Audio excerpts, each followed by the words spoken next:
Asyhadu an la ilaha illallah wahdahu la syarika lah wa asyhadu anna Muhammadan abduhu wa rasuluhu la nabiyya ba'dahu.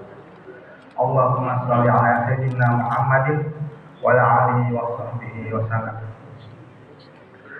Alhamdulillah rabbil alamin. Segala puji dan syukur marilah kita panjatkan kehadirat Allah Subhanahu wa taala yang tiada henti-hentinya memberikan kita berbagai nikmat dan karunia. Pagi hari ini kita semua memberikan taufik sehingga dapat menjalankan salat subuh berjamaah di masjid, salat yang disampaikan oleh para malaikat. Dan tak lupa marilah kita mengaturkan salawat dan salam pada manusia terbaik sepanjang masa, junjungan kita Nabi besar Muhammad Shallallahu Alaihi Wasallam. Mudah-mudahan kita semua yang hadir di pagi hari ini sudah termasuk orang-orang yang diberikan syafaatnya di yaumil akhir nanti. Bapak Ibu jamaah salat subuh yang dimuliakan Allah, kemarin lusa dalam ceramah tarawih kita mendengar salah satu tausiah yang disampaikan oleh Bapak Dr. Zubaidi tentang para perindu surga. Dari 6 kriteria yang disampaikan di teori awal, berdasarkan waktu baru disampaikan 2. Mudah-mudahan apa yang akan saya sampaikan saat ini dapat melengkapi tausiah tersebut. Dari riwayat Abu Daud dan Tirmidzi bahwasanya Rasulullah SAW bersabda sebagaimana yang disampaikan oleh Ibnu Abbas radhiyallahu anhu, al-jannatu mustafatu ila rabi asbab talil Quran wa hafizul lisan wa mu'minul ji'an wa sha'imun fi syahri Ramadan. Surga itu merindukan 4 golongan. Talil Quran, para pembaca Quran, hafizul lisan, orang yang menjaga lisan, mu'minul ji'an, orang yang memberikan makan pada orang-orang yang lapar, wa sha'imun fi syahri Ramadan, dan orang-orang yang berpuasa di bulan suci Ramadan. Bapak Ibu sekalian, talil Quran, para pembaca Quran adalah orang-orang yang senantiasa meluangkan waktunya untuk membaca Quran. Tidak hanya menggunakan waktu-waktu yang tersisa untuk membaca Quran, tapi senantiasa membaca Quran. Dia sudah menyiapkan waktu-waktunya untuk membaca Quran. Karena dengan membaca Quran ada begitu banyak kebaikan yang bisa kita dapatkan. Dan setiap hurufnya itu ada 10 kebaikan. Dan bahkan Rasulullah mengatakan alif lam mim itu bukan 1 huruf, tapi alif 1 huruf, lam 1 huruf, dan mim 1 huruf. Bisa dibayangkan jika kita membaca Quran 1 ayat saja, itu ada begitu banyak kebaikan. Apalagi kalau kita membacanya 1 halaman, bahkan 1 lembar, atau setengah juz, bahkan 1 juz. Begitu banyak kebaikan yang mengalir dengan membacanya saja. Ada sebuah ilustrasi pada saat orang yang sedang kasmaran. Dulu Dr. Roy Shihab mengatakan bahwa dia mendapat roti saja tanpa mengerti aja udah begitu senang. Dan dengan membaca Quran, hati kita menjadi tentram. Sebagaimana yang Allah firmankan dalam surat Ar-Ra'd, alladzina amanu tatma'innu qulubuhum bi dzikrillah. Ala bi dzikrillah tatma'innu qulub. Orang-orang yang beriman itu hatinya menjadi tentram ketika dia mengingat Allah. Dan ingatlah, hanya dengan mengingat Allah hati kita menjadi tentram. Itu tanpa kita mengerti artinya. Apalagi kalau misalkan kita memahami arti dari Al-Quran tersebut. Ada banyak kandungan yang termuat di dalamnya. Kisah-kisah dari orang terdahulu, orang-orang soleh terdahulu, para nabi, orang terbaik di zamannya. Kita bisa mengikuti, mencontoh. Tinggal mencontoh saja, kita nggak perlu ngarang-ngarang lagi. Tinggal ikuti, kita insya Allah akan berada di jalan yang Allah ridhoi dan Rasulnya. Dan ada juga kisah-kisah dari orang-orang yang tidak diridhoi oleh Allah dan Rasulnya, orang-orang yang ingkar terhadap apa yang disampaikan, dan orang-orang yang munafik. Allah berikan contoh-contohnya dan Allah kasih ciri-cirinya supaya kita bisa menghindarinya dan kita bisa mengenalinya sehingga kita tidak terjerumus ke dalamnya. Dan kisah-kisah ada juga berbagai macam petunjuk. tata cara tentang bagaimana kita berinteraksi antara sesama manusia, membagi waris, dan banyak hal lainnya. Ya, apabila itu kita ikuti, kita pedomani, insya Allah hidup kita akan tertib, tidak akan menjadi kekacauan di dalam. Apalagi kalau misalkan Al-Quran itu tidak hanya kita pahami, tapi juga kita tadabbur. Setiap manusia Allah berikan panca indera, berikan akal, berikan penglihatan, pendengaran, dan hati untuk bisa mencermati semua tanda-tandanya. Misalkan dari surat Asy-Syams saja, wasyamsi wa duhaha, demi matahari dan ketika waktu duha atau pagi hari. Coba kita bisa bayangkan, Allah kenapa menyebut matahari dan waktu pagi? Kalau misalkan matahari saja tidak Allah ciptakan, tentu dunianya akan kacau. Tidak ada air, bahkan semuanya membeku. Apalagi kalau Bapak Ibu rasakan dalam beberapa hari terakhir ini begitu panas, ada fenomena namanya equinox gitu. Ya, artinya tuh jarak antara matahari dan bumi berada tepat tegak lurus, jarak yang terdekat. Makanya 2 atau 3 hari ini panas sekali pada saat siang hari. Itu matahari tidak bergeser dari tempat. Apalagi kalau matahari tidak ada atau tidak diciptakan. Begitu juga dengan waktu duha, di mana itu adalah waktu yang paling baik di saat cahaya pagi itu. Allah berikan kebaikan-kebaikan. Kalau misalkan orang-orang yang sehat biasanya menjemur di pagi hari, atau misalkan tanaman berfotosintesis sehingga menghasilkan buah-buahan dan oksigen yang banyak. Begitu banyak yang bisa kita tadabbur. Dengan mentadabbur Al-Quran, insya Allah rasa cinta kita pada Allah itu akan bertambah. Karena tentunya kita ingin beribadah pada Allah itu bukan karena beban, tapi karena rasa cinta kita untuk mensyukuri apa yang Allah berikan kepada kita semua.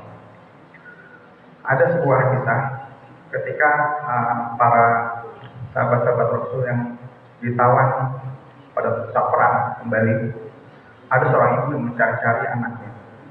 Dia cari anaknya, begitu ketemu anak itu langsung dipeluk, dicium, dan disusui. Beliau peristiwa tersebut Rasulullah bertanya, apakah mungkin seorang ibu itu akan melemparkan anaknya ke dalam api? Tidak mungkin, sahabat-sahabat itu. Nah, karena cintanya begitu besar. Kita tahu cinta itu tidak berbalas ya, tidak mengharapkan pamrih. Dan Rasul menyampaikan bahwa cinta Allah pada makhluknya, semua makhluknya itu jauh lebih besar daripada cinta seorang ibu kepada anaknya. Nah, begitu cintanya Allah kepada kita, Allah berikan Al-Quran, berikan petunjuk supaya kita itu bisa mengikuti jalan yang memang paling baik, yang paling mudah, yang Allah tetapkan untuk kita semua. Dan mudah-mudahan dengan mentadabbur Al-Quran, kita bisa mengajak anak-anak kita beribadah dari hatinya, tidak karena perintah, sehingga pada saat kita tidak ada, anak-anak kita itu akan beribadah dengan rasa cinta yang besar pada Allah Subhanahu wa Ta'ala. Itu orang Al-Quran. Yang kedua, wahafizil lisan, orang-orang yang menjaga lisan. Banyak sekali kegaduhan yang ada di masyarakat kita saat ini, apakah itu dalam di dunia maya atau dalam kehidupan bernegara, banyak sekali kegaduhan yang umumnya sebagian besar disebabkan karena kurangnya kita bisa menjaga lisan. Kata-kata kalimat buruk yang kita sampaikan kepada orang lain secara terbuka, atau mungkin lewat orang ketiga berupa ghibah dan fitnah, pada akhirnya akan menyebabkan kegaduhan dan kekacauan. Misalkanlah kita bayangkan saat kita sedang berjalan, tiba-tiba terus yang motor kan keras gitu kan. Tapi begitu orang itu menyampaikan, oh mohon maaf, pasti hati kita akan berubah karena kalimat yang baik. Tapi pada saat kita hanya berpapasan, gitu, tapi orang itu berkata misalkan, apa kamu lihat gitu, bisa jadi kacauan hanya karena tidak menjaga lisan. Dan pada intinya lisan itu adalah buah dari pikiran. Lisan yang buruk, ya buah dari pikiran yang buruk. Padahal kalau misalkan kita mencermati firman Allah, wala tuzaku anfusakum wa a'lamu biman yattaqun. Jangan kita menganggap suci, karena hanya Allah yang paling tahu siapa di antara kita yang tahu. Dalam ayat sebelumnya Dalam surat An-Najm, A'udzubillahi minasyaitonir rajim. Bismillahirrahmanirrahim. Lillahi ma fis samawati wa ma fil ardh. Ada kepunyaan Allah apa yang ada di langit dan di bumi. Dia alladziina asa'u bima 'amilu wa yajziyal alladziina ahsanu bil husna. Allah membalas semua keburukan dari apa yang kita lakukan dan membalas yang berbuat baik itu dengan kebaikan. Dan yang dimaksud dengan kebaikan itu lanjutkan pada ayat selanjutnya. Alladzina yajtanibuna kaba'iral itsmi wal fawahisha illa lamam. Itu adalah orang-orang yang senantiasa menjaga diri dari dosa besar dan fahisyah, kecuali dosa-dosa kecil. Allah saja mengakui gitu. Setiap orang pasti punya dosa-dosa kecil. Kita semua punya aib. Tidak ada yang di antara kita itu yang lebih baik pada orang lain. Inna rabbaka wasi'ul maghfirah. Sesungguhnya Allah itu Maha Penyantun dan Maha Pemaaf. Wa a'lamu bikum isyan wa a'lamu bikum isyantum fil ardi wa antum ajnabun fi bukuri ummahatikum. Allah mengetahui saat kita diciptakan dari tanah dan saat kita begitu lemah dalam kandungan ibu kita. Makanya Allah minta main telat bersabar bersama. Janganlah kita merasa suci. Karena Allah yang paling tahu dan kita siapa yang paling bertakwa. Seandainya hal mindset itu bisa kita tanamkan dalam pikiran kita setiap saat, tentunya yang timbul dari kita adalah prasangka baik. Dan pada saat kita ada prasangka baik, insya Allah itu bisa menghindarkan kita dari lisan yang buruk. Dan satu hadis Rasulullah bersabda, "Man kana yu'minu billahi wal yawmil akhir, falyaqul khairan aw liyasmut." Barang siapa yang beriman pada Allah dan hari akhir, maka hendaklah berkata baik atau diam. Begitu pentingnya menjaga kita. Dan yang ketiga, waqful ji'an, orang yang memberikan kepada orang yang lapar, memberikan apa yang dibutuhkan orang lain. Karena sedekah ini, sedekah adalah salah satu amalan yang penerimanya itu pasti suka. Baik itu orang yang dermawan, bahkan orang yang bakhil pun tetap suka kalau di dermawani. Apalagi memberikan makan orang-orang yang memang orang-orang yang membutuhkan. Bahkan Allah mengecam dalam surat Al-Maun, Bismillahirrahmanirrahim. Al-Qaidal ladzi yukadzzibu bid-din wa dzalika alladzi yad'u yatim wa la yahuddu 'ala ta'amin.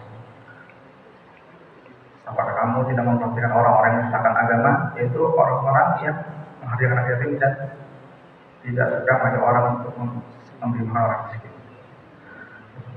Begitu besarnya ancaman Allah pada orang-orang yang tidak memberi makan orang miskin atau orang membutuhkan. Karena pada hakikatnya Allah adalah pemberi rezeki untuk kita semua. Dan Allah memilih orang-orang yang antara kita untuk menjadi wasilah memberikan, menjadi wakil Allah menyampaikan pada orang-orang yang membutuhkan. Dan yang terakhir adalah ingin syahri Ramadan, yaitu orang-orang yang berpuasa di bulan suci Ramadan. Kita sama-sama tahu bahwa puasa ini adalah syariat Allah yang disyariat pada semua umat, semua zaman, semua nabi. Nah, puasa adalah salah satu pembentuk karakter.